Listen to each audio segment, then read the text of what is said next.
Alright, I know I usually have a lot to say about Pokemon card sets. We all know how much I quote unquote loved Evolving Skies and the carving up of things that they did. But Fusion Strike is kinda different because they are effectively trying to catch up and reconcile everything before the end of 2021. So the real question to ask is Fusion Strike actually that good? Or as this article puts it, is it better than Unified Minds or is it Unified Minds 2.0? Who knows? But in today's video, we're going to talk about that. But before we do, let's roll that intro.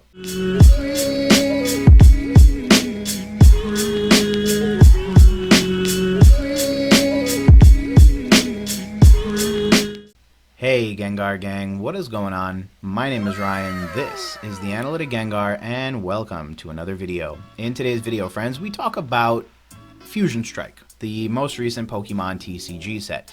Now, I am not a fan of the way that some of the 2021 sets have been treated, as it relates to the way that sets are being kind of chopped up, their set identity is being ruined, and certain cards are being taken out or put in just based on a variety of different, decisions that have been made by the English Pokemon TCG decision makers.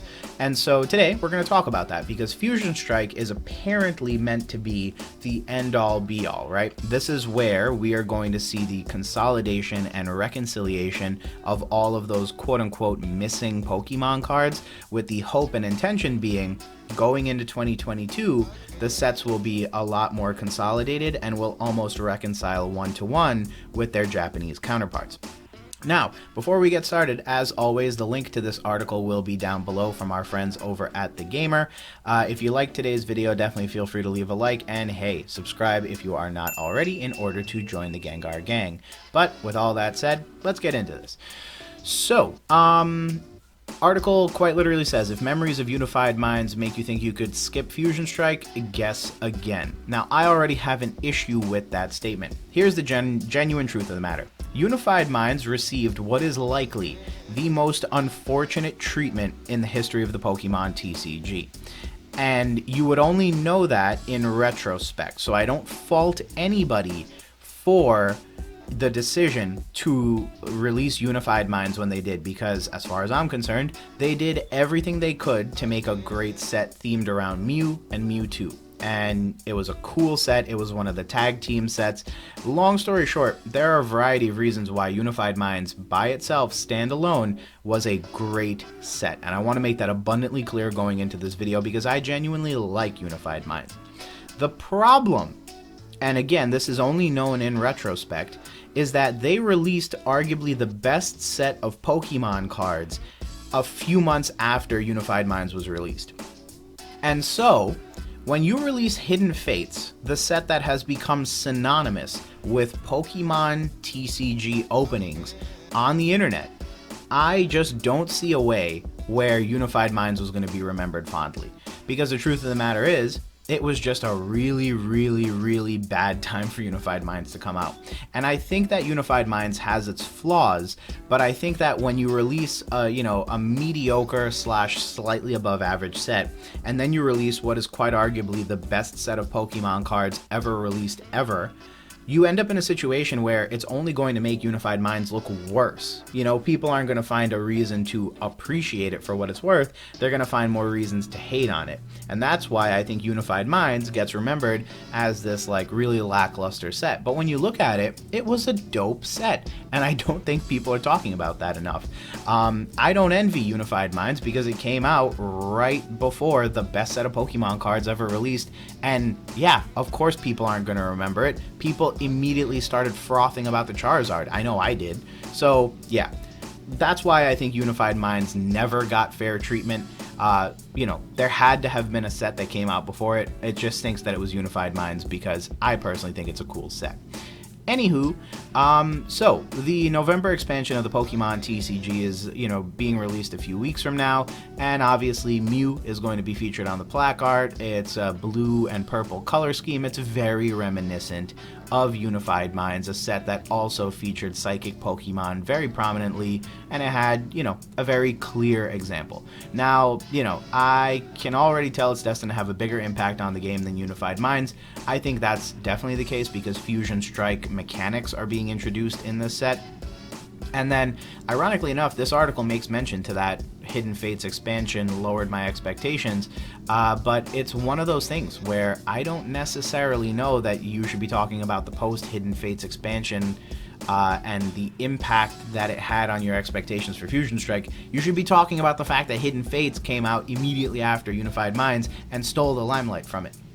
So, what about this particular set makes it so interesting? Well, obviously, 284 cards makes Fusion Strike the biggest expansion in Pokemon TCG history, far larger than any set that has ever come before it.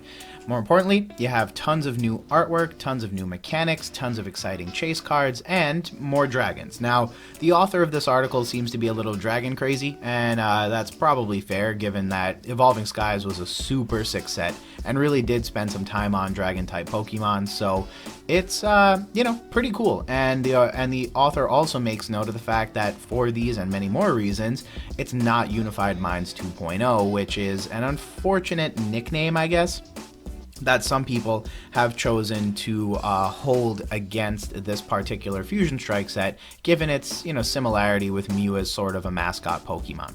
So, much like myself, the article is not here to knock Unified Minds. It had Darkrai and Umbreon GX, the best team-up card ever made, and the article does note that there's no denying that it lacked the staying power of other Sun and Moon sets like Cosmic Eclipse, coming out a few weeks after Hidden Fates didn't help either, and I was half expecting Fusion Strike, our post-celebration set, to suffer the same fate. Now, one thing that I note is that it might still be that way. Shockingly and contrary to popular belief, we don't know what the reaction to Fusion Strike is going to be until we're a few months removed / a few months out from the set, and I think that's going to be a major thing that's going to help drive how people really take this set one way or the other. Now, one thing to note is that this is actually an error coming out just a few weeks after Hidden Fates. Hidden Fates was released here in the US on August 23rd, but Unified Minds was released on August 9th. So something to bear in mind is that Unified Minds, again, 100% came out before Hidden Fates, not the other way around. So now, obviously, the article kind of delves into some of the nitty-gritty. Fusion Strike has a lot going for it, like the new Fusion Strike cards which were introduced. A lot of people thought it would be a sort of cheapy tactic used within battle styles, but I believe this is now the 4th set to feature either single or rapid strike trading cards, and then sprinkle on top of that the fact that Fusion Strike will quite literally introduce the Fusion Strike variant of those cards. Again, helps it kind of stand out as a very unique set all in all. Now, expansions have been getting bigger and bigger, and at 284, Fusion Strike is a large set. It's practically impossible to go ahead and open up every single card that you need, unless you're like a YouTuber who quite literally makes money by opening up the cards and recording it. And then it's one of those things where there's 48 ultra rares, 20 secret rares, which means there's theoretically 68 chase cards that are going to sit there. So the writer does note that, hey, that ratio might be kind of skewing it. Basically, there's too many cards in this set for it to be perfectly balanced, but it did find a sweet spot because you can open up a good number of cards and still find tons of cards that you have yet to pull, which is fun. At the end of the day, anyone looking to complete this set, however, will likely have to do so by buying singles online, and honestly, I'm a big proponent, as many of you know, of doing that anyway. The next thing is that obviously there will be dragons, and this is what I was mentioning earlier. The writer of this article seems to really enjoy dragons, and so that's something to bear in mind. But in addition to the dragons, you do have tons of other Pokemon cards. So you obviously have these amazing pencil artwork Pokemon cards, as well as some new Ghost Collection Pokemons, Gold Energies, all of the Gen 8 starters in V and V Max form again, and then a Gigantamax Gengar that you know I'm going to go hunting for, and some additional tidbits like that Espeon V Max alternate art that they likely saved from Evolving Skies in order to put into this set, since it would be a little bit more, I guess, thematically relevant given that it's also a psychic type Pokemon.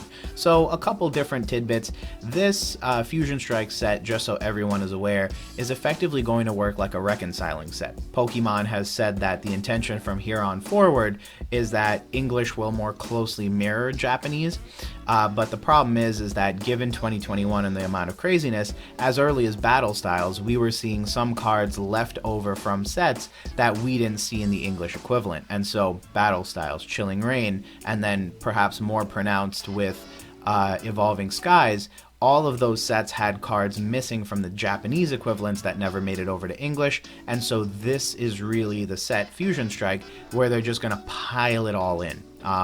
That decision I don't 100% agree with. I think they could have, maintained the integrity, because at the end of the day now Fusion Strike comes out to be this gigantic set. Again, 284 cards is the largest ever.